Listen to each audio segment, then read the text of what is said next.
ನಮಸ್ತೆ ವೀಕ್ಷಕರೇ, ಶಿಲ್ಪಶ್ರೀ ಕ್ರಿಯೇಷನ್ಸ್ಗೆ ಸ್ವಾಗತ. ನಾನು ಶಿಲ್ಪಾ ಸಂತೋಷ್. ಇದೇ ಮೊದಲನೇ ಬಾರಿಗೆ ನಮ್ಮ ಚಾನಲ್ನ ನೋಡ್ತಾ ಇದ್ದರೆ ದಯವಿಟ್ಟು ಸಬ್ಸ್ಕ್ರೈಬ್ ಮಾಡ್ಕೊಳ್ಳಿ ಹಾಗೂ ಪಕ್ಕದಲ್ಲಿ ಕಾಣೋ ಬೆಲ್ ಐಕಾನ್ ಕೂಡ ಪ್ರೆಸ್ ಮಾಡ್ಕೊಳ್ಳಿ. ಆಗ ನಾನು ಹೊಸದಾಗಿ ಅಪ್ಲೋಡ್ ಮಾಡುವಂಥ ವಿಡಿಯೋ ನೋಟಿಫಿಕೇಷನ್ಸ್ ನಿಮಗೆ ಮೊದಲು ಬಂದು ತಲುಪುತ್ತೆ. ನಾನಿವತ್ತು ಒಂದು ಗ್ರ್ಯಾಂಡ್ ಆದಂಥ ಬ್ರೈಡಲ್ ಕ್ರೋಶಾ ಕುಚ್ಚು ಡಿಸೈನ್ನ ತೋರಿಸ್ತಾ ಇದ್ದೀನಿ. ಅಂದರೆ ಟ್ರಿಪಲ್ ಸ್ಟೆಪ್ಪಲ್ಲಿ 3 ಸ್ಟೆಪ್ಪಲ್ಲಿ ಮಾಡ್ಬೋದಾದಂಥ ಒಂದು ಕ್ರೋಶಾ ಕುಚ್ಚು ಡಿಸೈನು. ಇದು ಒಂದು ಗ್ರ್ಯಾಂಡ್ ಆದಂಥ ಡಿಸೈನು. ನೀವು ಇದಕ್ಕೆ 1500ಇಂದ 1800 ಕೂಡ ಚಾರ್ಜ್ ಮಾಡ್ಬೋದು. ಮೊದಲಿಗೆ ಇದಕ್ಕೆ ಬೇಕಾಗಿರುವ ಮೆಟೀರಿಯಲ್ಸ್ ನೋಡ್ಕೊಂಡ್ಬಿಡೋಣ ಬನ್ನಿ. ನೋಡಿ, ನಾನಿಲ್ಲಿ 3 ಕಲರ್ ದಾರಗಳನ್ನ ಸುತ್ತಿಟ್ಕೊಂಡಿದ್ದೀನಿ. 6 ಎಳೆ ದಾರನ ರೆಡಿ ಮಾಡಿ ಇಟ್ಕೊಂಡಿದ್ದೀನಿ. ಮತ್ತು ಸ್ಮಾಲ್ ಮೆಟಲ್ ಬೀಡ್ಸ್ನ ತೊಗೊಂಡಿದ್ದೀನಿ. ಮತ್ತು ಬಿಗ್ ಬೀಡ್ನ ತೊಗೊಂಡಿದ್ದೀನಿ. ಜೊತೆಗೆ ಟ್ರಿಮ್ಮರ್ ತೊಗೊಂಡಿದ್ದೀನಿ. ಹಾಗೆಯೇ ಕ್ರೋಶಾ ನೀಡಲ್ ನಂಬರು 10 ಅಥವಾ 11 ನೀವು ಯಾವುದಾದ್ರೂ ಯೂಸ್ ಮಾಡ್ಕೋಬೋದು. ಹಾಗೆ ದೊಡ್ಡ ಕಣ್ಣಿನ ಸೂಜಿ, ಸಿಲ್ಕ್ ಥ್ರೆಡ್ಡು, ಜರಿ ದಾರ, ಇದಿಷ್ಟು ನಮಗೆ ಬೇಕಾಗಿರೋಂಥ ಮೆಟೀರಿಯಲ್ಸು. ಇವಾಗ ಡಿಸೈನ್ ಹೇಗೆ ಮಾಡೋದು ಅನ್ನೋದನ್ನ ಶುರು ಮಾಡೋಣ ಬನ್ನಿ. ನೋಡಿ, ಇದು ಸೀರೆಯ ಸೆರಗು, ಸೀರೆಯ ಮೇಲ್ಭಾಗ. ಇದು ಸ್ಯಾರಿ ಬಂದು ಒಂಥರ ಕ್ರೀಮ್ ಕಲರಲ್ಲಿದೆ. ಕ್ರೀಮ್ ಆ್ಯಂಡ್ ಗೋಲ್ಡ್ ಕಾಪರ್ ಮಿಕ್ಸಲ್ಲಿದೆ. ಸೊ ಹಾಗಾಗಿ ನೋಡಿ, ಇದು ರೆಡ್ ಒಂಥರ ಮರೂನ್, ತುಂಬ ಡಾರ್ಕು ಇಲ್ಲ, ಸೊ ಲೈಟಾಗಿದೆ. ಈಗ ಸೀರೆಯ ಮೇಲ್ಭಾಗದ ರೈಟ್ ಸೈಡಿಂದ ನಾವು ಡಿಸೈನ್ನ ಶುರು ಮಾಡ್ಕೊಂಡು ಹೋಗೋಣ. ಸೀರೆಯ ಮೇಲ್ಭಾಗದ ರೈಟ್ ಸೈಡ್ನ ನಮ್ಮ ಕಡೆಗೆ ತಿರುಗಿಸಿ ಇಟ್ಕೋಬೇಕು. ಅದಾದಮೇಲೆ ನೋಡಿ, ನಾವು ದಾರನ ತಗೊಳ್ಬೇಕು. ನಾನಿಲ್ಲಿ ಫಸ್ಟ್ ಸ್ಟೆಪ್ಪಲ್ಲಿ ಕಾಪರ್ ಕಲರ್ ದಾರನ ಯೂಸ್ ಮಾಡ್ತಾ ಇದ್ದೀನಿ. ಅಂದರೆ ಇದು ನಿಮಗೆ ಸ್ವಲ್ಪ ಇಲ್ಲಿ ಗೋಲ್ಡ್ ಅನ್ನಿಸ್ತಾ ಇರ್ಬೋದು, ಬಟ್ ಅದು ಕಾಪರ್ ಕಾಂಬಿನೇಷನಲ್ಲಿದೆ. Cream and maroon and copper ಕಾಂಬಿನೇಷನಲ್ಲಿದೆ. ಸೊ ಮೊದಲಿಗೆ ನೋಡಿ, ದಾರನ ಲೆಫ್ಟ್ ಹ್ಯಾಂಡಿಂದ ಬ್ಯಾಲೆನ್ಸ್ ಮಾಡಿಕೊಂಡು ದಾರನ ಸೀರೆಗೆ ಲಾಕ್ ಮಾಡ್ಕೊಳ್ಳೋಣ. ಅಂದರೆ ನಾನಿಲ್ಲಿ ದಾರದ ತುದಿಗೆ ಗಂಟಾಕಿ ಇಟ್ಕೊಂಡಿದ್ದೆ, ಹಾಗಾಗಿ ಅಲ್ಲೇ ಡೈರೆಕ್ಟಾಗಿ ಲಾಕ್ ಮಾಡ್ತಾ ಇದ್ದೀನಿ. ಮತ್ತು ನಾನಿಲ್ಲಿ 2 ಬಾರಿ ಸೀರೆಗೆ ಲಾಕ್ ಮಾಡ್ಕೊಳ್ತಾ ಇದ್ದೀನಿ. 2 ಬಾರಿ ನಾವು ಲಾಕ್ ಮಾಡ್ಕೊಳ್ಳೋದ್ರಿಂದ ದಾರ ಟೈಟಾಗಿ ಕೂತ್ಕೊಳ್ಳುತ್ತೆ ಮತ್ತು ನಮಗೆ ಸೆಕ್ಯೂರ್ ಆಗಿರುತ್ತೆ. ಸೊ 2 ಬಾರಿ ಲಾಕ್ ಮಾಡಿದ್ದಾದಮೇಲೆ ನಾವು 4 ಚೈನ್ಗಳನ್ನ ಹಾಕ್ಕೊಳ್ಬೇಕು. 4 ಚೈನ್ಗಳನ್ನ ಹಾಕ್ಬಿಟ್ಟು ಅದು ಎಲ್ಲಿಗೆ ಬರುತ್ತೆ ಸೀರೆಗೆ ಅಂತ ನೋಡಿಕೊಂಡು ಅಲ್ಲಿಗೆ ಕರೆಕ್ಟಾಗಿ ನಾವು ಲಾಕ್ ಮಾಡ್ಕೊಳ್ಬೇಕು. ಲಾಕ್ ಮಾಡಿದ್ದಾದಮೇಲೆ ಮತ್ತೆ 4 ಚೈನ್ಗಳನ್ನ ಹಾಕ್ಕೋಬೇಕು. 4 ಚೈನ್ಗಳನ್ನ ಹಾಕ್ಬಿಟ್ಟು ಅದು ಎಲ್ಲಿಗೆ ಬರುತ್ತೆ ಅಂತ ನೋಡಿಕೊಂಡು ಅಲ್ಲಿಗೆ ಲಾಕ್ ಮಾಡ್ಕೊಳ್ಬೇಕು.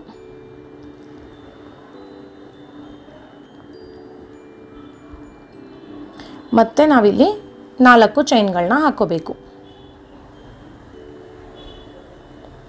ಅದೆಲ್ಲಿಗೆ ಬರುತ್ತೆ ನೋಡಿಕೊಂಡು ಅಲ್ಲಿಗೆ ಲಾಕ್ ಮಾಡ್ಕೊಳ್ಬೇಕು.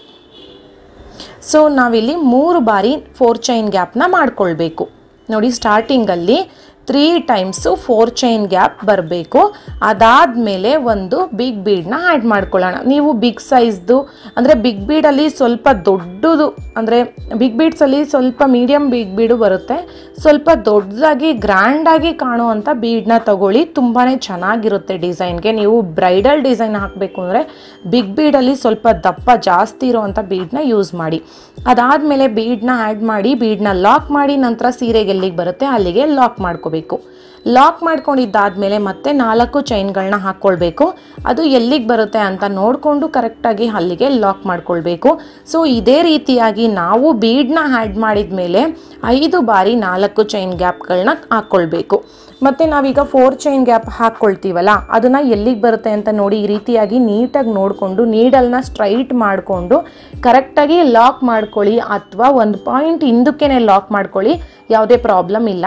ಬಟ್ ನೀವು ಏನಾದರೂ ಲಾಕ್ ಮಾಡುವಾಗ ನೀಡಲ್ ಸ್ವಲ್ಪ ಮುಂದಕ್ಕೆ ಹೋಗುತ್ತೆ. ಅಂದರೆ ಬಿಗಿನರ್ಸು ಅಥವಾ ಹೊಸದಾಗಿ ಕಲಿತರರು ಅಥವಾ ಈ ರೀತಿ ಗ್ರ್ಯಾಂಡ್ ಡಿಸೈನ್ಸ್ನ ಹಾಕಿಲ್ಲ, ನಾವು ಮಾಡ್ಕೊಳ್ತಾ ಇದ್ದೀವಿ ಅಂತ ಅಂದರೆ ನೀಡಲ್ಲು ನಿಮಗೆ ಮುಂದಕ್ಕೆ ಹೋದರೆ ಅದು ಏನಾಗುತ್ತೆ, ನೀವು ಅಲ್ಲಿಗೆ ಲಾಕ್ ಮಾಡ್ಕೊಳ್ಬಿಡ್ತೀರಾ ಅಂದರೆ ಸೀರೆನಲ್ಲಿ ರಿಂಕಲ್ಸ್ಗಳು ಬಂದುಬಿಡುತ್ತೆ.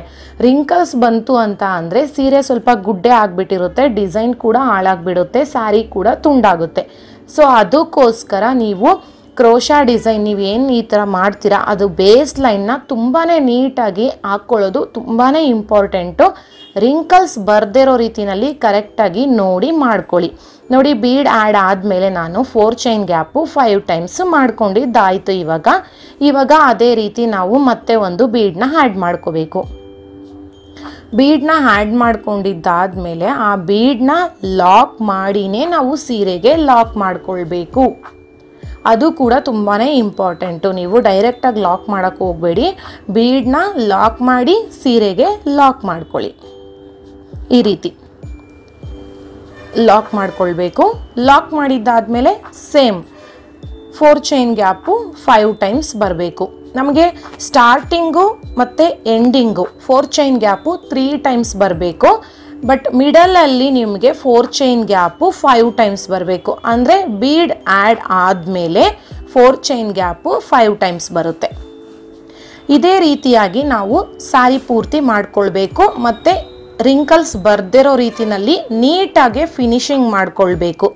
ಆವಾಗ ನಿಮಗೆ ಫೈನಲ್ ಫಿನಿಶಿಂಗ್ ಲುಕ್ಕು ತುಂಬಾ ಚೆನ್ನಾಗಿ ಬರುತ್ತೆ. ಹಾಗಾಗಿ ನೀಟಾಗಿ ಮಾಡ್ಕೊಳ್ಳಿ. ನೋಡಿ, ಇವಾಗ ನಾನು 5 ಟೈಮ್ಸು ಮಾಡ್ಕೊಳ್ತಾ ಇದ್ದೀನಿ. ಮಾಡ್ಕೊಂಡಿದ್ದಾಗಿದೆ ನೋಡಿ, ಈ ರೀತಿ ಕಾಣಿಸುತ್ತೆ ನಿಮಗೆ. ಇದೇ ರೀತಿಯಾಗಿ ನಾವು ಸ್ಯಾರಿ ಪೂರ್ತಿ ಮಾಡ್ಕೊಳ್ಳೋಣ. ನೋಡಿ, ಇವಾಗ ನಾನು ಸ್ಯಾರಿ ಪೂರ್ತಿ ಮಾಡ್ಕೊಂಡಿದ್ದಾಗಿದೆ. ಇವಾಗ ಎಂಡಿಂಗ್ ಬಂದಿದ್ದೀನಿ ನೋಡಿ. ಬೀಡ್ ಆದಮೇಲೆ ಎಂಡಿಂಗಲ್ಲಿ ಸೇಮ್ 3 ಟೈಮ್ಸ್ ಬಂದಿದೆ ನನಗೆ. ಕರೆಕ್ಟಾಗಿ ನಾನು ಎಂಡಿಂಗ್ ಫಿನಿಶಿಂಗ್ ಕೊಟ್ಟಿದ್ದೀನಿ. ಅದೇ ರೀತಿ ಅಕಸ್ಮಾತ್ ನಿಮಗೆ ಬಂದಿಲ್ಲ ಅಂದರೆ ಸ್ವಲ್ಪ ಅಡ್ಜಸ್ಟ್ ಮಾಡಿ ಹೆಂಗಾದರೂ ಬ್ಯಾಲೆನ್ಸ್ ಮಾಡ್ಕೊಂಡು ಮಾಡಬೇಕಾಗುತ್ತೆ. ಅಕಸ್ಮಾತ್ ಆಗೋದೇ ಇಲ್ಲ ಅಂದಾಗ ಏನು ಮಾಡೋದಕ್ಕಾಗಲ್ಲ. ನೋಡಿ, ಈ ರೀತಿ ಲಾಸ್ಟಲ್ಲಿ ಎಂಡಿಂಗಲ್ಲೂ ಕೂಡ ನಾನು 2 ಬಾರಿ ಲಾಕ್ ಮಾಡಿ ಆಮೇಲೆ ಒಂದು 2-3 ಚೈನ್ಗಳನ್ನ ಹಾಕ್ಕೊಂಡು ಆ ಥ್ರೆಡ್ನ ಸ್ವಲ್ಪ ಮೇಲ್ಗಡೆ ಕಟ್ ಮಾಡ್ಕೊಳ್ಳಿ. ಈ ರೀತಿ ಕಟ್ ಮಾಡಿದ್ದಾದಮೇಲೆ ನೀಡಲ್ನ ಮೇಲಕ್ಕೆ ಎತ್ತಿದ್ರೆ ದಾರ ಕೂಡ ಪೂರ್ತಿ ಮೇಲಕ್ಕೆ ಬರುತ್ತೆ. ಆವಾಗ ಅದು ಟೈಟಾಗಿ ಕೂತ್ಕೊಂಡು ಲಾಕ್ ಆಗುತ್ತೆ. ಇದು ನೀವು ಎಂಡಿಂಗಲ್ಲಿ ಪ್ರತಿ ಎಂಡಿಂಗ್ ಸ್ಟೆಪ್ಪಲ್ಲೂ ಮಾಡಬೇಕಾಗಿರುವಂಥ ಒಂದು ಇಂಪಾರ್ಟೆಂಟ್ ವಿಷಯ. ಸೊ ಇವಾಗ ನೋಡಿ, ಫಸ್ಟ್ ಸ್ಟೆಪ್ ಕಂಪ್ಲೀಟ್ ಆಗಿದ್ದಾಯಿತು. ಇವಾಗ ನೆಕ್ಸ್ಟ್ ಸೆಕೆಂಡ್ ಸ್ಟೆಪ್ನ ಸ್ಟಾರ್ಟ್ ಮಾಡ್ಕೊಳ್ಳೋಣ. ನಾನು ಸೇಮ್ ಕಲರ್ ದಾರದಿಂದನೇ ಡಿಸೈನ್ನ ಕಂಟಿನ್ಯೂ ಮಾಡ್ಕೊಂಡು ಹೋಗ್ತಾ ಇದ್ದೀನಿ. ಮೊದಲಿಗೆ ನಾವು ದಾರನ ಸೀರೆಗೆ ಲಾಕ್ ಮಾಡ್ಕೊಂಡ್ಬಿಡೋಣ. ಇವಾಗ ನೀವು ಡೈರೆಕ್ಟ್ ಸೀರೆಗಾದರೂ ಲಾಕ್ ಮಾಡ್ಬೋದು, ಅಥವಾ ಅಲ್ಲಿ ನೀವು 2 ಬಾರಿ ಲಾಕ್ ಮಾಡಿದ್ದೀರ ನೋಡಿ, ನಾನು 2 ಬಾರಿ ಲಾಕ್ ಮಾಡಿದ್ದೀನಲ್ಲ ಅದ್ರ ಹತ್ರನೇ ಡೈರೆಕ್ಟ್ ಫಸ್ಟು ಸೀರೆಗೆ ಲಾಕ್ ಮಾಡ್ಕೊಳ್ತಾ ಇದ್ದೀನಿ. ಅಥವಾ ನೀವು 2 ಲಾಕ್ ಮಾಡಿದಿರಲ್ಲ ಅಲ್ಲಿಗೂ ಕೂಡ ಲಾಕ್ ಮಾಡ್ಕೊಳ್ಬೋದು. ಇವಾಗ ಮತ್ತೊಮ್ಮೆ ಆ 2 ಲಾಕ್ ಮಧ್ಯಕ್ಕೆ ಒಂದು ಲಾಕ್ನ ಮಾಡ್ಕೊಳ್ಳೋಣ. ಆವಾಗ ಟೈಟಾಗಿ ಕುತ್ಕೊಂಡ್ಬಿಡುತ್ತೆ. ಲಾಕ್ ಮಾಡ್ಕೊಂಡಿದ್ದಾದ್ಮೇಲೆ ಇವಾಗ ನೋಡಿ, ಲಾಕ್ ಮಾಡ್ಕೊಂಡಿದ್ದಾಯಿತು. 2 ಬಾರಿ ಲಾಕ್ ಮಾಡ್ಕೊಂಡಿದ್ದಾದ್ಮೇಲೆ 2 ಚೈನ್ಗಳನ್ನ ಹಾಕ್ಕೊಳ್ಬೇಕು. 2 ಚೈನ್ಗಳನ್ನ ಹಾಕ್ಬಿಟ್ಟು ಆ 4 ಚೈನ್ ಗ್ಯಾಪ್ ಮಧ್ಯಕ್ಕೆ ಲಾಕ್ ಮಾಡಬೇಕು. ಅದಾದಮೇಲೆ 4 ಚೈನ್ಸ್ ಹಾಕ್ಕೊಳ್ಬೇಕು. ನೆಕ್ಸ್ಟ್ 4 ಚೈನ್ ಗ್ಯಾಪ್ ಮಧ್ಯಕ್ಕೆ ಲಾಕ್ ಮಾಡ್ಕೊಳ್ಬೇಕು. ಮತ್ತೆ 4 ಚೈನ್ ಹಾಕ್ಕೊಳ್ಬೇಕು. ನೆಕ್ಸ್ಟ್ 4 ಚೈನ್ ಗ್ಯಾಪ್ ಮಧ್ಯಕ್ಕೆ ಲಾಕ್ ಮಾಡ್ಕೊಳ್ಬೇಕು. ಇಲ್ಲೂ ಕೂಡ 3 ಟೈಮ್ಸ್ ಬರುತ್ತೆ ನನಗೆ. ಅಂದರೆ ಸ್ಟಾರ್ಟಿಂಗ್ 2 ಚೈನ್ ಗ್ಯಾಪ್ ಕೊಡ್ತೀವಿ, ಅದಾದಮೇಲೆ 4 ಚೈನ್ ಗ್ಯಾಪ್ 4 ಚೈನ್ ಗ್ಯಾಪ್ ಕೊಡ್ತೀವಿ. ಅದಾದಮೇಲೆ ನೋಡಿ, ಇವಾಗ ಮಧ್ಯಕ್ಕೆ ಲಾಕ್ ಮಾಡ್ಕೊಂಡಿದ್ದಾಗಿದೆ. ಇವಾಗ ನಾವು ಆರ್ಚ್ ಮಾಡಬೇಕು. ಈಗ ಬೀಡ್ ಹಿಂದೆ ನಿಮಗೊಂದು ಥ್ರೆಡ್ ಕಾಣಿಸುತ್ತೆ ಅಲ್ಲ, ನಾವು ಬೀಡನ್ನ ಲಾಕ್ ಮಾಡಿ ಸೀರೆಗೆ ಲಾಕ್ ಮಾಡೋದು ಇದೇ ಕಾರಣಕ್ಕೋಸ್ಕರ. ಆವಾಗ ನಿಮಗೆ ಬೀಡನ್ನ ಲಾಕ್ ಮಾಡಿದಾಗ ಒಂದು ಥ್ರೆಡ್ ಬಂದಿರುತ್ತಲ್ಲ, ಆ ಥ್ರೆಡ್ಡಿಗೆ ನಾವು ಆರ್ಚ್ನ ಮಾಡಬೇಕು. ಅಂದರೆ ನಾನಿಲ್ಲಿ ಡಬಲ್ ಕ್ರೋಶೆಟ್ನ ಮಾಡ್ಕೊಳ್ತಾ ಇದ್ದೀನಿ. ನೀವು ಇಲ್ಲಿ ಆ ಏನು ಥ್ರೆಡ್ ಕಾಣಿಸುತ್ತೆ ಅಲ್ಲ, ಆ ಥ್ರೆಡ್ಡಿಗೆ ಡಬಲ್ ಕ್ರೋಶೆಟ್ನ ಮಾಡಬೇಕು. ಡಬಲ್ ಕ್ರೋಶೆಟ್ ಅಂದರೆ ನೀಡಲ್ ಮೇಲೆ 1 ಬಾರಿ ದಾರ ಸುತ್ಕೋಬೇಕು. ಆ ಥ್ರೆಡ್ ಒಳಗಡೆಯಿಂದ ದಾರ ಮೇಲಕ್ಕೆ ಎತ್ಕೊಂಡಾಗ ನೀಡಲ್ ಮೇಲೆ 3 ಎಳೆ ದಾರ ಇರುತ್ತೆ. ಅದರಲ್ಲಿ 2 ಮಾಡಿದ್ರೆ ಅದನ್ನು ಡಬಲ್ ಕ್ರೋಶೆಟ್ ಅಂತ ಕರೀತಾರೆ. ಅದೇ ರೀತಿಯಾಗಿ ನಾವು ಈ ಏನು ಥ್ರೆಡ್ ಒಳಗಡೆಗೆ ಅಂದರೆ ಬೀಡ್ ಸುತ್ತ 14 ಕಂಬಗಳನ್ನ ಮಾಡ್ಕೊಳ್ಬೇಕು. 14 ಡಬಲ್ ಕ್ರೋಶೆಟ್ನ ಮಾಡ್ಕೋಬೇಕು. ಅಂದರೆ ಕಂಬ ಅಂತ ಕೂಡ ಕರೀತಾರೆ. ಹಾಗಾಗಿ 14 ಡಬಲ್ ಕ್ರೋಶೆಟ್ನ ಮಾಡ್ಕೋಬೇಕು. 14 ಡಬಲ್ ಕ್ರೋಶೆಟ್ನ ನಾನು ಫುಲ್ಲು ತೋರ್ಸೋಕ್ಕಾಗಲ್ಲ ಅಂದ್ಬಿಟ್ಟು ಅದು ಫಾರ್ವರ್ಡ್ ಮಾಡ್ಕೊಂಡು ಹೋಗಿದ್ದೀನಿ. ನೀವು 14 ಡಬಲ್ ಕ್ರೋಶೆಟ್ನ ಮಾಡ್ಕೊಳ್ಳಿ. ಮಾಡ್ಕೊಂಡಿದ್ದಾದಮೇಲೆ ನೆಕ್ಸ್ಟು 4 ಚೈನ್ ಗ್ಯಾಪ್ ಇರುತ್ತೆ ಅಲ್ಲ, ಬೀಡ್ ಪಕ್ಕ 4 ಚೈನ್ ಗ್ಯಾಪ್ ಮಧ್ಯಕ್ಕೆ ಲಾಕ್ ಮಾಡಬೇಕು. ಅದಾದಮೇಲೆ 4 ಚೈನ್ ಗ್ಯಾಪ್ ಬರುತ್ತೆ, ಅದನ್ನು ನೆಕ್ಸ್ಟ್ 4 ಚೈನ್ ಗ್ಯಾಪ್ ಮಧ್ಯಕ್ಕೆ ಲಾಕ್ ಮಾಡಬೇಕು. ಹಾಗೆಯೇ next 4 chain gap, next 4 chain gap ಮಧ್ಯಕ್ಕೆ. ಈ ರೀತಿ ಆರ್ಚ್ ಆದಮೇಲೆ 4 ಬಾರಿ ನಮಗೆ 4 ಚೈನ್ ಗ್ಯಾಪ್ ಬರುತ್ತೆ. 4 ಚೈನ್ ಗ್ಯಾಪ್ ಆಗಬೇಕು, 4 ಚೈನ್ ಗ್ಯಾಪ್ ಮಧ್ಯಕ್ಕೆ ಲಾಕ್ ಮಾಡಬೇಕು. ಈ ರೀತಿ 4 ಬಾರಿ ನಾವು ಹಾಕ್ಕೊಳ್ಬೇಕು. ಆವಾಗ ಬೀಡ್ ಪಕ್ಕದ 4 ಚೈನ್ ಗ್ಯಾಪ್ ಮಧ್ಯಕ್ಕೆ ಬಂದು ನಿಂತ್ಕೊಳ್ಳುತ್ತೆ. ಅದಾದಮೇಲೆ ಬೀಡ್ ಸುತ್ತ ಮತ್ತೆ ನಾವು ಆರ್ಚ್ನ ಮಾಡಬೇಕು. ಫಸ್ಟ್ನೇ ಆರ್ಚಲ್ಲಿ ನಾವು 14 ಕಂಬಗಳನ್ನ ಮಾಡ್ಕೊಂಡಿದ್ದೀವಲ್ಲ, ಅದೇ ರೀತಿಯಾಗಿ ಇಲ್ಲೂ ಕೂಡ 14 ಕಂಬಗಳನ್ನ ಮಾಡ್ಕೋಬೇಕು. ಅಂದರೆ ಪ್ರತಿಯೊಂದು ಆರ್ಚ್ನೂ ಕೂಡ ನೀವು ಕರೆಕ್ಟಾಗಿ 14 ಕಂಬಗಳನ್ನ ಕೌಂಟ್ ಮಾಡ್ಕೊಂಡು ಹೋಗಬೇಕು. ನಾವು ಕರೆಕ್ಟಾಗಿ ಕೌಂಟ್ ಮಾಡಿಕೊಂಡು ಮಾಡಬೇಕು. ಏಕೆಂದರೆ next second step, third step ಅದಕ್ಕೆಲ್ಲನೇ ಇಂಪಾರ್ಟೆಂಟ್ ಆಗುತ್ತೆ. ಫಸ್ಟ್ ನಾವು ಸೆಕೆಂಡ್ ಸ್ಟೆಪ್ಪಲ್ಲಿ ಮಾಡಬೇಕಾಗಿರೋವಂಥ ಏನು ಆರ್ಚಲ್ಲಿ ನಾವು ಫಸ್ಟ್ ಸ್ಟೆಪ್ ಅಂತ ಹೇಳ್ಬೋದು. ಇದನ್ನು ನಾವು ಅದನ್ನು ಕರೆಕ್ಟಾಗಿ ಕೌಂಟ್ ಮಾಡ್ಕೊಳ್ಬೇಕು. ನೋಡಿ, ಇವಾಗ ನಾನು 2 ಆರ್ಚ್ಗಳನ್ನ ಮಾಡ್ಕೊಂಡಿದ್ದೀನಿ. ಸೇಮ್ ಆರ್ಚ್ನ ಎಂಡಿಂಗ್ ಮಾಡಿ 4 ಚೈನ್ ಗ್ಯಾಪು 4 ಟೈಮ್ಸ್ ಕೊಟ್ಟಿರೋದು. ಸೊ ಇದೇ ರೀತಿಯಾಗಿ ಸೆಕೆಂಡ್ ಸ್ಟೆಪ್ ಕಂಪ್ಲೀಟ್ ಆಗುತ್ತೆ. ಈಗ ಥರ್ಡ್ ಸ್ಟೆಪ್ಪಲ್ಲಿ ನಾನು ಕ್ರೀಮ್ ಕಲರ್ ದಾರನ ಯೂಸ್ ಮಾಡ್ತಾ ಇದ್ದೀನಿ. ಸ್ಟಾರ್ಟಿಂಗು ನಾವು ದಾರನ ಲಾಕ್ ಮಾಡ್ಕೊಂಬಿಡೋಣ. ಲಾಕ್ ಮಾಡಿಕೊಂಡು ಒಂದು 2 ಬಾರಿ ನೀವು ಲಾಕ್ ಮಾಡ್ಕೊಳ್ಬೋದು. ಸ್ಟಾರ್ಟಿಂಗಲ್ಲಿ 2 ಬಾರಿ ಲಾಕ್ ಮಾಡ್ಕೊಂಡಿದ್ದಾದಮೇಲೆ ಡೈರೆಕ್ಟಾಗಿ 4 ಚೈನ್ ಹಾಕ್ಕೊಳ್ಬೇಕು. ಇಲ್ಲಿ 4 ಚೈನ್ ಹಾಕಿಬಿಟ್ಟು ನೆಕ್ಸ್ಟು 4 ಚೈನ್ ಗ್ಯಾಪ್ ಮಿಡಲ್ಲಿಗೆ ಲಾಕ್ ಮಾಡ್ಕೊಳ್ಬೇಕು. ಅದಾದಮೇಲೆ ಮತ್ತೆ 4 ಚೈನ್ ಹಾಕ್ಕೋಬೇಕು. ನೆಕ್ಸ್ಟ್ 4 ಚೈನ್ ಗ್ಯಾಪ್ ಮಧ್ಯಕ್ಕೆ ಲಾಕ್ ಮಾಡ್ಕೊಳ್ಬೇಕು. 4 ಚೈನ್ ಗ್ಯಾಪ್ ಮಧ್ಯಕ್ಕೆ ಲಾಕ್ ಮಾಡಬೇಕು. ಇವಾಗ ನಾವು ಏನು ಕಂಬ ಹಾಕಿದ್ದೀವಲ್ಲ, ಕಂಬದ ಮೇಲ್ಗಡೆ ನಮಗೆ ಪುಟ್ಟದಾಗಿ ಹೋಲ್ಸ್ ಕಾಣಿಸ್ತಾ ಇದೆ ನೋಡಿ, ಅದ್ರ ಮೇಲ್ಗಡೆಗೆ ನಾವು ಡಬಲ್ ಕ್ರೋಶೆಟ್ನ ಮಾಡ್ಕೊಂಡು ಹೋಗಬೇಕು. ಈಗೇನು ಫಸ್ಟ್ ಸ್ಟೆಪ್ಪಲ್ಲಿ ಡಬಲ್ ಕ್ರೋಶೆಟ್ ಮಾಡಿದ್ವಿ ಅಲ್ಲ, ಇಲ್ಲೂ ಕೂಡ ಅದೇ ರೀತಿ ಸೇಮ್ ಡಬಲ್ ಕ್ರೋಶೆಟ್ನ ಮಾಡಬೇಕು. ಆದರೆ ನೀವು ಒಂದು ಕಂಬದ ಏನು ಮಾಡ್ತೀವಲ್ಲ, ಒಂದು ಹೋಲ್ ಒಳಗಡೆಗೆ 2 ಕಂಬಗಳನ್ನ ಮಾಡ್ಕೊಂಡು ಹೋಗಬೇಕು. ಈಗ ಸ್ಟಾರ್ಟಿಂಗ್ ಒಂದು ಹೋಲ್ಗೆ 2 ಕಂಬ ಮಾಡಿದ್ದೀನಿ. ಈಗ ಸೇಮ್ ಸೆಕೆಂಡ್ ಹೋಲ್ಗೆ 2 ಕಂಬ, ಅಂದರೆ 2 ಹೋಲ್ಗೆ 4 ಕಂಬಗಳಾಯಿತು. ಅಂದರೆ ನೀವು 14 ಕಂಬಗಳಿದೆ ಅಲ್ಲ, 14 ಕಂಬಕ್ಕೆ ನಮಗೆ 28 ಕಂಬಗಳು ಆಗುತ್ತೆ. ಸೆಕೆಂಡ್ ಸ್ಟೆಪ್ಪಲ್ಲಿ 28 ಡಬಲ್ ಕ್ರೋಶೆಟ್ನ ಮಾಡ್ಕೊಳ್ಬೇಕು ನಾವಿಲ್ಲಿ. ಅಂದರೆ ಪ್ರತಿಯೊಂದು ಹೋಲ್ಗೂ ನೀವು 2 ಕಂಬನ ಮಾಡಬೇಕು. ಅಂದರೆ 14 ಕಂಬ ಡಬಲ್ ಆಗಬೇಕು. 14 ಕಂಬ 28 ಕಂಬಗಳಾಗುತ್ತೆ. ಅದೇ ರೀತಿಯಾಗಿ ಎಲ್ಲನೂ ಮಾಡ್ಕೊಂಡು ಹೋಗೋಣ. ಅಂದರೆ ಇಲ್ಲಿ ನಾವು ಡಬಲ್ ಕ್ರೋಶೆಟ್ಟೇ ಮಾಡ್ತಾ ಇರೋದು. ಇಲ್ಲೂ ಕೂಡ ಸೆಕೆಂಡ್ ಸ್ಟೆಪ್, ಫಸ್ಟ್ ಸ್ಟೆಪ್ ಕೂಡ ಡಬಲ್ ಕ್ರೋಶೆಟ್, ಸೆಕೆಂಡ್ ಸ್ಟೆಪ್ ಕೂಡ ಡಬಲ್ ಕ್ರೋಶೆಟ್. ನೋಡಿ, ಇವಾಗ ನಾನು ಪೂರ್ತಿ ಮಾಡ್ಕೊಂಡಿದ್ದಾಗಿದೆ. ತುಂಬ ಸ್ಟಿಫಾಗಿ ಬರುತ್ತೆ, ಯಾಕೆಂದರೆ ಅಷ್ಟು ಕಂಬಗಳು ಬರುತ್ತಲ್ಲ. ನೆಕ್ಸ್ಟು 4 ಚೈನ್ ಗ್ಯಾಪ್ ಮಧ್ಯಕ್ಕೆ ಲಾಕ್ ಮಾಡ್ಕೊಳ್ಳೋಣ. ಅದಾದಮೇಲೆ ಮತ್ತೆ 4 chain gap, next 4 chain gap ಮಧ್ಯಕ್ಕೆ lock, again 4 chain gap, next 4 chain gap ಮಧ್ಯಕ್ಕೆ ಲಾಕ್ ಬರುತ್ತೆ. ಇಲ್ಲಿ ನಮಗೆ 4 ಚೈನ್ ಗ್ಯಾಪು 3 ಟೈಮ್ಸ್ ಬರುತ್ತೆ. ಫಸ್ಟ್ ಸ್ಟೆಪ್ಪಲ್ಲಿ 5 ಬಾರಿ, ಸೆಕೆಂಡ್ ಸ್ಟೆಪ್ಪಲ್ಲಿ 4 ಬಾರಿ, ಥರ್ಡ್ ಸ್ಟೆಪ್ಪಲ್ಲಿ 3 ಬಾರಿ. ನೋಡಿ, 3 ಟೈಮ್ಸ್ 4 ಚೈನ್ ಗ್ಯಾಪ್ ಬಂತು. ಇದೇ ರೀತಿ ನಾವು ನೆಕ್ಸ್ಟ್ ಆರ್ಚ್ ಎಲ್ಲ ಆರ್ಚ್ಗಳನ್ನು ಮಾಡ್ಕೊಂಡು ಹೋಗಬೇಕು. 14 28 ಆಯಿತು. ಇದೇ ರೀತಿಯಾಗಿ ನಾವು ಎಲ್ಲ ಆರ್ಚ್ಗಳನ್ನು ಮಾಡಿಕೊಂಡು ಥರ್ಡ್ ಸ್ಟೆಪ್ನ ಕಂಪ್ಲೀಟ್ ಮಾಡಿಕೊಳ್ಬೇಕು. ತುಂಬ ಈಸಿಯಾಗಿದೆ ಡಿಸೈನು, ಮತ್ತು ಗ್ರ್ಯಾಂಡಾಗಿ ಕೂಡ ಬರುತ್ತೆ. ನೆಕ್ಸ್ಟು ಇವಾಗ ನಾವು 4th ಸ್ಟೆಪ್ನ ಮಾಡೋಣ. ನೆಕ್ಸ್ಟು ನಾನು ಮರೂನ್ ಕಲರ್ ದಾರನ ಯೂಸ್ ಮಾಡ್ತಾ ಇದ್ದೀನಿ. ನೋಡಿ, ತುಂಬ ಸ್ಟಿಫಾಗಿ ಬಂದಿದೆ. ನೀವು ನೆಕ್ಸ್ಟ್ ಸ್ಟೆಪ್ ಮಾಡಿದಾಗ ಅದು ನೀಟಾಗಿ ಕೂತ್ಕೊಳ್ಳುತ್ತೆ ನಮಗೆ. ನೆಕ್ಸ್ಟು ನೋಡಿ, ನೆಕ್ಸ್ಟ್ ಕಲರ್ ಥ್ರೆಡ್ನ ಯೂಸ್ ಮಾಡೋಣ. ದಾರನ ಲೆಫ್ಟ್ ಹ್ಯಾಂಡಿಂದ ಬ್ಯಾಲೆನ್ಸ್ ಮಾಡ್ಕೋಬೇಕು. ಮತ್ತು ನಾನಿಲ್ಲಿ ಪುಟ್ಟದಾದಂಥ ಏನು ಸ್ಮಾಲ್ ಬೀಡ್ ಇದೆಯಲ್ಲ, ರೌಂಡದು, ಆ ಬೀಡನ್ನ ಯೂಸ್ ಮಾಡ್ಕೊಳ್ತಾ ಇದ್ದೀನಿ. ನೆಕ್ಸ್ಟು ನಾವು ಥ್ರೆಡ್ನ ಲೆಫ್ಟ್ ಹ್ಯಾಂಡಿಂದ ಬ್ಯಾಲೆನ್ಸ್ ಮಾಡಿಕೊಂಡು ಥ್ರೆಡ್ನ ಸೀರೆಗೆ ಲಾಕ್ ಮಾಡ್ಕೊಳ್ಳೋಣ.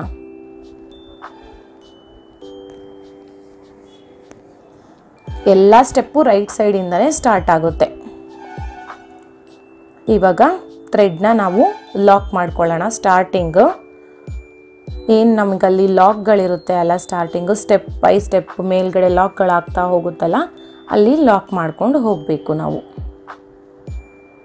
ನೋಡಿ, ಈ ರೀತಿಯಾಗಿ ಲಾಕ್ ಮಾಡಬೇಕು. ಲಾಕ್ ಮಾಡಿಕೊಂಡು ನೀವು 1-2 ಬಾರಿ ಲಾಕ್ ಮಾಡಿಕೊಂಡ್ರೆ ಟೈಟಾಗಿ ಕೂತ್ಕೊಳ್ಳುತ್ತೆ. ಸ್ಟಾರ್ಟಿಂಗಲ್ಲಿ ಸ್ಟಾರ್ಟಿಂಗ್ ಆ್ಯಂಡ್ ಎಂಡಿಂಗ್ ಎರಡೂ ಕಡೆನೂ 1-2 ಬಾರಿ ಲಾಕ್ ಮಾಡ್ಕೊಳ್ಳಿ. ಲಾಕ್ ಮಾಡ್ಕೊಂಡಿದ್ದಾದಮೇಲೆ ಇವಾಗ 2 ಚೈನ್ ಹಾಕ್ಕೊಳ್ಬೇಕು. ನೆಕ್ಸ್ಟ್ 4 ಚೈನ್ ಗ್ಯಾಪ್ ಮಧ್ಯಕ್ಕೆ ಲಾಕ್ ಮಾಡಿಕೊಳ್ಬೇಕು. ಲಾಕ್ ಮಾಡಿದ್ದಾದಮೇಲೆ ಮತ್ತೆ 4 ಚೈನ್ ಹಾಕ್ಕೊಳ್ಬೇಕು. 4 ಚೈನ್ ಹಾಕ್ಬಿಟ್ಟು ನೆಕ್ಸ್ಟ್ 4 ಚೈನ್ ಗ್ಯಾಪ್ ಮಧ್ಯಕ್ಕೆ ಲಾಕ್ ಮಾಡಬೇಕು. ಲಾಕ್ ಮಾಡಬೇಕು. ಇವಾಗ ನಾವು ಕಂಬದ ಮಧ್ಯಕ್ಕೆ ಕಂಬನ ಮಾಡಬೇಕು. ಹೋಲ್ ಕಾಣುತ್ತಲ್ಲ ಅದಕ್ಕಲ್ಲ, ಕಂಬದ ಮಧ್ಯಕ್ಕೆ ಕಂಬನ ಮಾಡಬೇಕು. ಸ್ಟಾರ್ಟಿಂಗು ನಾನಿಲ್ಲಿ ನೋಡಿ ಕಂಬನ ಬಿಟ್ಬಿಡ್ತಾ ಇದ್ದೀನಿ. ನೆಕ್ಸ್ಟ್ ಕಂಬದ ಮಧ್ಯಕ್ಕೆ ನಾನು ಕಂಬನ ಹಾಕಿದ್ದೀನಿ. ಕಂಬನ ಹಾಕ್ಕೊಂಡು ನಾವು 2 ಚೈನ್ಗಳನ್ನ ಹಾಕ್ಕೋಬೇಕು. ಡಬಲ್ ಕ್ರೋಶೆಟ್ನ ಮಾಡಿಬಿಟ್ಟು 2 ಚೈನ್ ಹಾಕಿದ್ದೀನಿ. 2 ಚೈನ್ ಹಾಕಿ ಒಂದು ಬೀಡನ್ನ ಆ್ಯಡ್ ಮಾಡ್ಕೊಂಡಿದ್ದೀನಿ. ಬೀಡನ್ನ ಆ್ಯಡ್ ಮಾಡಿದ್ಮೇಲೆ ನಾವೇನು ಡಬಲ್ ಕ್ರೋಶೆಟ್ ಮಾಡ್ತೀವಲ್ಲ ಅದಕ್ಕೆ ನಾವು ಮತ್ತೆ ಡಬಲ್ ಕ್ರೋಶೆಟ್ನ ಮಾಡಬೇಕು. ಆ ಡಬಲ್ ಕ್ರೋಶೆಟ್ ಕಂಬದ ಮೇಲ್ಗಡೆಗೆ ಆ ಡಬಲ್ ಕ್ರೋಶೆಟ್ ಕಂಬನ ನಾವು ಬೇಸ್ ಲೈನ್ ಮಾಡ್ಕೊಂಡ್ಬಿಡ್ಬೇಕು. ಆ ಕಂಬಕ್ಕೆ ನಾವು ಡಬಲ್ ಕ್ರೋಶೆಟ್ನ ಮಾಡ್ಕೊಂಡು ಹೋಗಬೇಕು. ಮತ್ತು ನೀವಿಲ್ಲಿ 4 ಅಥವಾ 5 ಡಬಲ್ ಕ್ರೋಶೆಟ್ನ ಮಾಡ್ಕೋಬೋದು. ಅದು ನಿಮಗೆ ಎಷ್ಟು ಹಾಕಬೇಕು. 4 ಹಾಕಿದ್ರೆ ಪುಟ್ಟದಾಗಿ ಬರುತ್ತೆ, 5 ಹಾಕಿದ್ರೆ ಸ್ವಲ್ಪ ದೊಡ್ಡದಾಗಿ ಬರುತ್ತೆ ಆರ್ಚು. ಆ ರೀತಿ ನೋಡಿ. ಇವಾಗ ನಾನಿಲ್ಲಿ 5 ಕಂಬಗಳನ್ನ ಮಾಡ್ಕೊತಾ ಇದ್ದೀನಿ. 5 ಡಬಲ್ ಕ್ರೋಶೆಟ್ನ ಮಾಡ್ಕೊಳ್ತಾ ಇದ್ದೀನಿ. 5 ಡಬಲ್ ಕ್ರೋಶೆಟ್ನ ಮಾಡ್ಕೊಂಡಿದ್ದಾದಮೇಲೆ ನಾವು ನೆಕ್ಸ್ಟು 3 ಕಂಬಗಳನ್ನ ಬಿಟ್ಬಿಡಬೇಕು. 3 ಕಂಬನ ಬಿಟ್ಬಿಟ್ಟು ನೆಕ್ಸ್ಟ್ ಕಂಬದ ಗ್ಯಾಪ್ಗೆ ನಾವು ಡಬಲ್ ಕ್ರೋಶೆಟ್ನ ಮಾಡಬೇಕು. ಅಂದರೆ ನಾನಿಲ್ಲಿ 2 ಕಂಬದ ಮಧ್ಯಕ್ಕೆ ಒಂದು ಕಂಬನ ಹಾಕ್ತಾ ಇರೋದು. ನಾನು ಸೆಕೆಂಡ್ ಸ್ಟೆಪ್ಪಲ್ಲಿ ಕಂಬದ ಮೇಲ್ಗಡೆಗೆ ಕಂಬನ ಹಾಕಿದೆ ಓಲ್ಗೆ. ಬಟ್ ಇಲ್ಲಿ ಆ ರೀತಿ ಇಲ್ಲ, ಕಂಬದ ಮಧ್ಯಕ್ಕೆ ಕಂಬನ ಹಾಕ್ಕೊಳ್ಬೇಕು. ಕಂಬನ ಹಾಕಿದ್ಮೇಲೆ 2 ಚೈನ್ ಹಾಕಬೇಕು, ಒಂದು ಬೀಡನ್ನ ಆ್ಯಡ್ ಮಾಡಬೇಕು. ಆಮೇಲೆ ನಾವು ಏನು ಕಂಬನ ಹಾಕಿರ್ತೀವಲ್ಲ ಆ ಕಂಬನ ಬೇಸ್ ಲೈನ್ ಮಾಡಿಕೊಂಡು ಆ ಕಂಬಕ್ಕೆ 5 ಡಬಲ್ ಕ್ರೋಶೆಟ್ನ ಮಾಡ್ಕೊಳ್ಬೇಕು. 5 ಡಬಲ್ ಕ್ರೋಶೆಟ್ನ ಮಾಡಿದ್ಮೇಲೆ ಸೇಮ್ 3 ಕಂಬನ ಬಿಟ್ಬಿಡಬೇಕು. 3 ಕಂಬನ ಬಿಟ್ಬಿಟ್ಟು ನೆಕ್ಸ್ಟ್ ಆ ಕಂಬ ಬಿಟ್ಟಾದ್ಮೇಲೆ ಏನು 3 ಮತ್ತು 4ನೇ ಕಂಬ ಬರುತ್ತೆ ಅಲ್ಲ ಆ ಕಂಬದ ಮಧ್ಯಕ್ಕೆ ನೀವು ಕಂಬನ ಹಾಕಬೇಕು. ಡಬಲ್ ಕ್ರೋಶೆಟ್ನ ಮಾಡ್ಕೋಬೇಕು. 3 ಕಂಬನ ಬಿಟ್ಬಿಡಬೇಕು. ಈ ರೀತಿಯಾಗಿ ನಿಮಗೆ ಎಷ್ಟು ಬರುತ್ತೆ ಅಷ್ಟು ಮಾಡ್ಕೊಂಡು ಬರಬೇಕು ಎಂಡಿಂಗ್ವರೆಗೂ. ಕಂಬನ ಹಾಕಿದ್ಮೇಲೆ 2 ಚೈನ್ ಹಾಕಬೇಕು. 2 ಚೈನ್ ಹಾಕಿಬಿಟ್ಟು ಬೀಡನ್ನ ಆ್ಯಡ್ ಮಾಡಬೇಕು. ನೋಡಿ ಈ ರೀತಿಯಾಗಿ ಬರುತ್ತೆ ನಮಗೆ. 9 ಆರ್ಚ್ಗಳು ಬರುತ್ತೆ ನಮಗೆ. 9 ಆರ್ಚ್ಗಳು ಬರುತ್ತೆ. ಮತ್ತು ಎಂಡಿಂಗಲ್ಲಿ ನಿಮಗೆ 2 ಕಂಬಗಳು ಉಳ್ಕೊಳ್ಳುತ್ತೆ. 2 ಅಥವಾ 3 ಕಂಬಗಳು ಉಳ್ಕೊಳ್ಳುತ್ತೆ. ಆ ಕಂಬನ ಹಾಗೇ ಬಿಟ್ಬಿಡಬೇಕು. ಯಾಕೆಂದರೆ ನಾವು ಇವಾಗ ಅಲ್ಲಿ ಮತ್ತೆ ನಾವು ಕಂಬ ಹಾಕಕ್ಕೆ ಹೋದರೆ ಅದು ಗ್ಯಾಪ್ ಸರಿ ಬರಲ್ಲ. ಕಂಬನ ಹಾಕ್ಕೊಂಬಿಡಬೇಕು. ಕಂಬನ ಹಾಕಿಬಿಟ್ಟು ಆರ್ಚ್ನ ಮಾಡೋ ಹಾಗಿಲ್ಲ, ಲಾಕ್ ಮಾಡಬೇಕು. 3 ಕಂಬ ಆದಮೇಲೆ ಒಂದು ಕಂಬನ ಹಾಕೊಂಡು ಲಾಕ್ ಮಾಡಬೇಕು. ಬಟ್ ಆರ್ಚ್ ಮಾಡೋ ಹಾಗಿಲ್ಲ. ನೆಕ್ಸ್ಟ್ 4 ಚೈನ್ ಗ್ಯಾಪ್ ಮಧ್ಯಕ್ಕೆ ಲಾಕ್ ಮಾಡಬೇಕು. ಅದಾದಮೇಲೆ 2 ಚೈನ್ ಹಾಕಬೇಕು. 2 ಚೈನ್ ಹಾಕಿಬಿಟ್ಟು ಆ 4 ಚೈನ್ ಗ್ಯಾಪ್ ಲಾಕ್ ಏನಿದೆ ಆ ಲಾಕ್ ಮೇಲೆ ಲಾಕ್ ಮಾಡಬೇಕು. ನೆಕ್ಸ್ಟು 4 ಚೈನ್ ಹಾಕ್ಕೊಳ್ಬೇಕು. 4 ಚೈನ್ ಲಾಕ್ ಮೇಲೆ ಲಾಕ್ ಮಾಡಬೇಕು. ಮತ್ತು 2 ಚೈನ್ ಹಾಕಬೇಕು. ನೆಕ್ಸ್ಟು 4 ಚೈನ್ ಗ್ಯಾಪ್ ಮಧ್ಯಕ್ಕೆ ಲಾಕ್ ಮಾಡ್ಕೊಳ್ಬೇಕು. ಅದಾದಮೇಲೆ ಸೇಮ್ ಆರ್ಚ್ನ ಸ್ಟಾರ್ಟ್ ಮಾಡಬೇಕು. ಸ್ಟಾರ್ಟಿಂಗ್ ಒಂದು ಕಂಬನ ಬಿಟ್ಬಿಡಬೇಕು. ಒಂದು ಕಂಬನ ಬಿಟ್ಬಿಟ್ಟು ನೆಕ್ಸ್ಟು 1 ಮತ್ತು 2ನೇ ಕಂಬದ ಮಧ್ಯಕ್ಕೆ ನಾವು ಕಂಬನ ಹಾಕ್ಕೊಳ್ಬೇಕು. ಡಬಲ್ ಕ್ರೋಶೆಟ್ನ ಹಾಕ್ಕೊಳ್ಬೇಕು. ಅದಾದಮೇಲೆ 2 ಚೈನ್ಗಳನ್ನ ಹಾಕ್ಕೊಳ್ಳಿ, ಒಂದು ಬೀಡನ್ನ ಆ್ಯಡ್ ಮಾಡ್ಕೊಳ್ಳಿ. ಮಾಡ್ಕೊಂಡ್ಮೇಲೆ ಅದನ್ನು ಬೇಸ್ ಲೈನ್ ಮಾಡಿಕೊಂಡು 5 ಕಂಬಗಳನ್ನ ಮಾಡ್ಕೊಳ್ಳಿ. ಎಂಡಿಂಗಲ್ಲಿ ಮಿಸ್ ಮಾಡಬೇಡಿ. 3 ಕಂಬ ಆದಮೇಲೆ ಲಾಕ್ ಮಾಡಿ, ಬಟ್ ಅದನ್ನು ಮತ್ತೆ ಆರ್ಚ್ ಫಾರ್ಮ್ ಮಾಡಬೇಡಿ. ನೋಡಿ ಈ ರೀತಿಯಾಗಿ ನಿಮಗೆ ಕಂಪ್ಲೀಟ್ ಆದಮೇಲೆ ಈ ರೀತಿ ಕಾಣಿಸುತ್ತೆ. ಇದಕ್ಕೆ ನಾನು ಕುಚ್ಚುಗಳನ್ನ ಕಟ್ಕೊಳ್ತಾ ಇದ್ದೀನಿ. 160 ಎಳೆ ದಾರ ತಗೊಂಡು ಕುಚ್ಚುಗಳನ್ನ ಕಟ್ಕೊಳ್ತಾ ಇದ್ದೀನಿ. ಹಾಗೆಯೇ ಇಲ್ಲಿ ನಾನು 3 ಕಲರ್ ದಾರನೂ ತಗೊಂಡಿದ್ದೀನಿ ಕುಚ್ಚು ಕಟ್ಕೊಳ್ಳೋದಕ್ಕೆ. ಕಾಪರು, ಕ್ರೀಮು, ಮರೂನು 3 ಕಲರ್ನು ಮಿಕ್ಸ್ ಮಾಡಿಕೊಂಡು ಕುಚ್ಚುಗಳನ್ನ ಕಟ್ಕೊಳ್ತಾ ಇದ್ದೀನಿ. 160 ಎಳೆ ದಾರ ನಿಮಗೆ 320 ಎಳೆ ದಾರ ಆಗುತ್ತೆ. ತುಂಬ ದಪ್ಪನಾಗಿ ತುಂಬ ಚೆನ್ನಾಗಿ ಬರುತ್ತೆ ಕುಚ್ಚುಗಳಂತೂ. ಮತ್ತು ನಾನಿಲ್ಲಿ ಕುಚ್ಚುನ ಕೂಡ ಏನು ಆ ಆರ್ಚ್ ಲೆಂತಿಗೆ ಮಾಡ್ಕೊಳ್ತಾ ಇದ್ದೀನಿ. ಆಮೇಲೆ ನಾನು ಕುಚ್ಚನ್ನ ನೋಡಿ ಫುಲ್ಲು ಎಲ್ಲ ಏನು ಬೇಸ್ ಲೈನಿಂದ ಹಿಡ್ದು ಲಾಸ್ಟ್ ಎಂಡಿಂಗ್ವರೆಗೂ ಸೇರಿಸಿ ಕುಚ್ಚನ್ನ ಕಟ್ಕೊಂಡಿದ್ದೀನಿ. ಅಷ್ಟಕ್ಕೂ ಸೇರಿಸಿ ಕುಚ್ಚನ್ನ ಕಟ್ಕೊಂಡು ಜರಿ ದಾರದಿಂದ ಟೈಟಾಗಿ ಕಟ್ಕೊಂಡು ನಂತರ ನಾವೇನು ಕಟ್ಕೊಂಡಿರ್ತೀವಲ್ಲ ಆ ಥ್ರೆಡ್ ಒಳಗಡೆಯಿಂದ ಸೂಜಿನ ಕೆಳಗೆತ್ಕೊಂಡು ನಾನು ದಾರನ ಕಟ್ ಮಾಡ್ಕೊಂಡಿದ್ದೀನಿ. ಇದೇ ರೀತಿಯಾಗಿ ಎಲ್ಲ ಕುಚ್ಚುಗಳನ್ನು ಕಟ್ಕೊಂಡಿದ್ದಾದಮೇಲೆ ಡಿಸೈನ್ ಕಂಪ್ಲೀಟ್ ಆದಮೇಲೆ ನಿಮಗೆ ಯಾವ ರೀತಿಯಾಗಿ ಫೈನಲ್ ಲುಕ್ ಬಂದಿದೆ ಅನ್ನೋದನ್ನು ತೋರಿಸ್ತಾ ಇದ್ದೀನಿ ನೋಡಿ. ನೀವು ಬೇಕಾದರೆ ಆ ಕ್ರೀಮ್ ಕಲರ್ ಸ್ಟೆಪ್ ಇದೆಯಲ್ಲ ಅಲ್ಲಿಗೆ ಬೇಕಾದ್ರೆ ಸ್ಟೋನ್ ಚೈನ್ನ ಸ್ಟಿಕ್ ಮಾಡ್ಕೋಬೋದು, ಇನ್ನೂ ಒಂದು ಗ್ರ್ಯಾಂಡ್ ಲುಕ್ ಬರುತ್ತೆ. ಇಲ್ಲ ಬೇಡ ಅಂದರೆ ನೀವು ಹಾಗೇ ಬಿಡ್ಬೋದು. ಇದು ನಿಮಗೆ ಫೈನಲ್ ಲುಕ್ಕು ತುಂಬಾ ಚೆನ್ನಾಗಿ ಬಂದಿದೆ, ತುಂಬಾ ಗ್ರ್ಯಾಂಡ್ ಆದಂಥ ಡಿಸೈನು. ನೀವು ಕೂಡ ಮನೆಯಲ್ಲಿ ಟ್ರೈ ಮಾಡಿ ನೋಡಿ. ಇಷ್ಟ ಆದರೆ ದಯವಿಟ್ಟು ಲೈಕ್ ಮಾಡಿ, ಆದಷ್ಟು ನಿಮ್ಮ ಫ್ಯಾಮಿಲಿ ಫ್ರೆಂಡ್ಸ್ ಜೊತೆಗೂ ಕೂಡ ಶೇರ್ ಮಾಡಿ. ಹಾಗೆಯೇ ಡಿಸೈನ್ ಹೇಗಿತ್ತು ಅನ್ನೋದು ಕೂಡ ಕಮೆಂಟ್ ಮಾಡಲು ಮರಿಬೇಡಿ. ಇದೇ ಮೊದಲನೇ ಬಾರಿಗೆ ನಮ್ಮ ಚಾನಲ್ನ ನೋಡ್ತಾ ಇದ್ದರೆ ದಯವಿಟ್ಟು ಸಬ್ಸ್ಕ್ರೈಬ್ ಮಾಡಲು ಕೂಡ ಮರಿಬೇಡಿ. ಹಾಗೆ ಪಕ್ಕದಲ್ಲಿ ಬೆಲ್ ಐಕನ್ ಕೂಡ ಪ್ರೆಸ್ ಮಾಡ್ಕೊಳ್ಳಿ, ಆಗ ನಾನು ಹೊಸದಾಗಿ ಅಪ್ಲೋಡ್ ಮಾಡುವಂಥ ವಿಡಿಯೋ ನೋಟಿಫಿಕೇಷನ್ಸ್ ನಿಮಗೆ ಮೊದಲು ಬಂದು ತಲುಪುತ್ತೆ. ಹಾಗೂ ಈ ವಿಡಿಯೋನ ನೋಡಿದ್ದಕ್ಕಾಗಿ ತುಂಬ ಧನ್ಯವಾದಗಳು ವೀಕ್ಷಕರೇ.